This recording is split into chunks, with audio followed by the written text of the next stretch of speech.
I would move him at the deadline. I don't think he will be traded, though. But, yes, I would consider moving Shohei Ohtani. I think he's going to end up a Dodger. I think they've been planning to go spend and add him for the last couple of years. I think the only reason they were quiet this offseason, and by their standards did almost nothing to get under the luxury tax, is because they wanted to get back over the luxury tax pretty substantially by going and getting Shohei Ohtani. And the way that it works in baseball is if you're over the tax by a certain percentage for 3 straight years, you get incrementally penalized, right? So they kind of reset their clock of being able to spend without a budget by not going over this past offseason. They just missed out on Sunday night of having a top-round pick. They were docked 10 picks and didn't pick until 36 because of all their spending in previous years. But I think their plan is to go get him. If I was the Angels, though, I think you just got to be real. You got to look at the standings, where you're at, the likeliness of all the teams you have to leapfrog to get into the postseason. Are you going to be able to, number one, get Mike Trout and Anthony Rendon back on the field, keep them on the field, get the production you need to out of those guys? If all 3 of your stars that you're paying a lot of money to, Trout, who's got the biggest contract in the sport for a bat, Ohtani and Rendon are great, is that enough? Because the answer's been no up until this point, and I don't think it will be. So they're not going to trade him. It's just too good for their business and too big of a star. But I would. Look at what the Nationals did with Juan Soto. They got crushed for trading him. And right now, this moment, I would say that the Nationals would still do that deal, and the Padres would be the team that might be having buyer's remorse. So I think they could really completely reboot their system. Not to the extent of a Soto because it's an expiring contract, but maybe add a couple of decent prospects that no one else is getting in a trade this trade deadline if they were to move them. The only team that I would look at maybe, we were talking earlier about the AL Central. I'm not there with Cleveland, but Minnesota is still sitting there with 45 wins, 5-5 in their last 10. Their updated win total is 83.5. It is minus 115 to the over, but when we're talking strength of schedule, they have the easiest schedule remaining. Right there with the White Sox, right? They get 6 games still against the A's. 7 against the White Sox, too. Yeah, 7 against the Sox, 3 against the Cards, who might be sellers at the deadline, 6 against the Tigers, who are atrocious, and then 3 against the Rockies. So the Twins, that might be a team to look at, man. 71 games remaining. You're sitting there with 50 wins right now. 45 wins right now with an updated win total of 81.5 with the easiest schedule remaining in baseball. So that would be probably the bet that I would do. Or go with if I was playing any updated win totals right now. Minnesota. And I might take a shot with them to win the Central. I'd want a better price, though, in that division because it stinks. So at one point in time, the Cardinals were 10 games back early, right? Mm-hmm. And then, right then and there, I thought, well, the NL Central stinks. Nobody's going to be any good. Right. The winner of that division might be, 85, 86 wins, something like that at best. So I pounced on them, and they got back within, I think it was 4.5 games, and I was fist pumping. And then they free fell again. They're just not very good. So not only that, in that division, to your point, the Reds, who have won 22 of 29 since they called up Elly De La Cruz, are legit. The Brewers, even though they can't hit or score at all, need a bat, but they can pitch, so they're going to hang around. There was a time where Ken Rosenthal was right, and they were going to trade Corbin Burns and move on from some of their arms, and that's not going to happen anymore. So you got 2 teams in that division that are playoff caliber, and the Cardinals are going to be out on the outside looking in. I don't think they move Arenado. I've not heard, to answer your question directly, any talk about that while I was out here. But, look, this is what I would do. You're going to hear this answer from me a lot.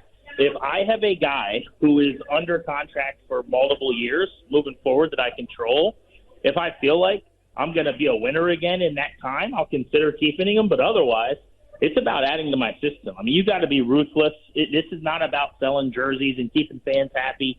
It's about having talent, not only in the minor leagues, but at the major league level that's young and controllable. And the best way to do that is to trade these pieces when you're bad. Can I apologize for how atrocious it was to fade the Clippers yesterday against the Kings? Yeah, you owe me like $500.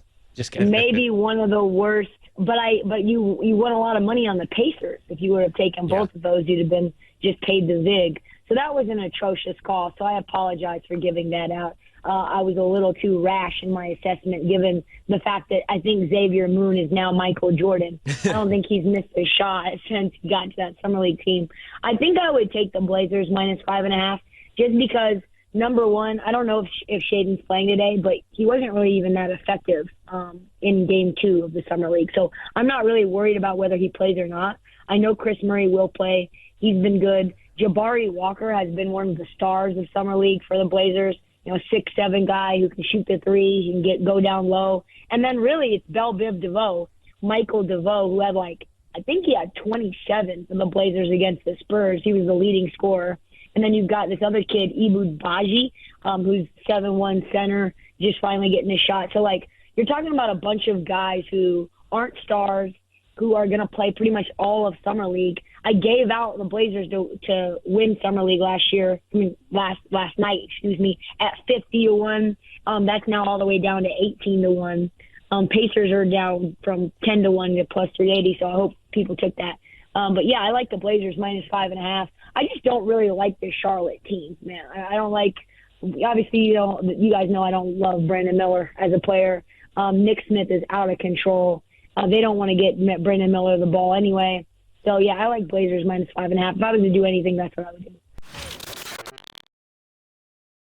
They're still a better team with James Harden. See, I completely agree. Harden's not the reason they got bounced in the playoffs. The reason they got bounced in the playoffs is so Embiid wasn't healthy. Okay. And Embiid went from averaging 33 points per game to 23 points per game in the playoffs. Again, he wasn't healthy for the third consecutive season.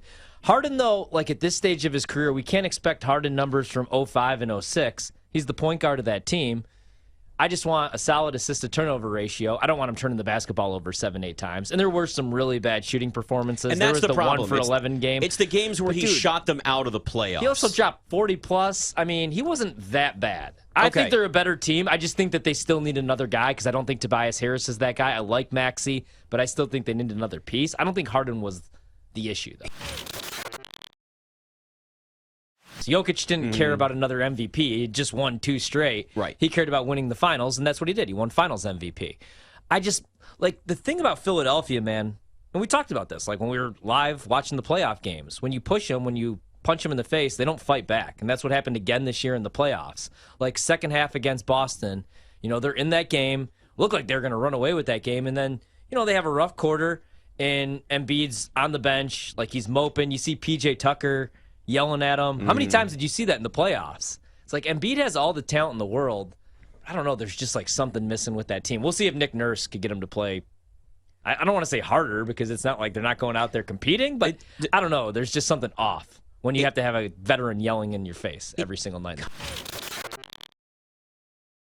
When I went under on Tua, actually, 26.5. That's based on just injuries. Health. Injuries. Yeah. It's based on he had 25 touchdown passes last year. I get it. If he stays healthy, he's probably going over that number given what that offense looks like. But in reality, we haven't seen that from him. We haven't seen the consistency where I can go, okay, I like him to have a full season. Yeah. 11, 16, and 25. Those are his first 3 seasons in the NFL. 10, 13, and 13 games. It's just I don't have when players are injury prone. They tend to stay injury prone. And now we're dealing with concussions. So the Dolphins, given that it was so public last year, right? Everybody saw what happened, where it was he should not be in that game. They're going to be overly cautious if it ever comes close to that happening again. And I hate to think about that, especially when it's not even an arm, it's not an elbow, it's not a shoulder, it's a concussion. Right. But the reality of it is he has a concussion history, and one time in the concussion protocol, he may be in there for multiple weeks.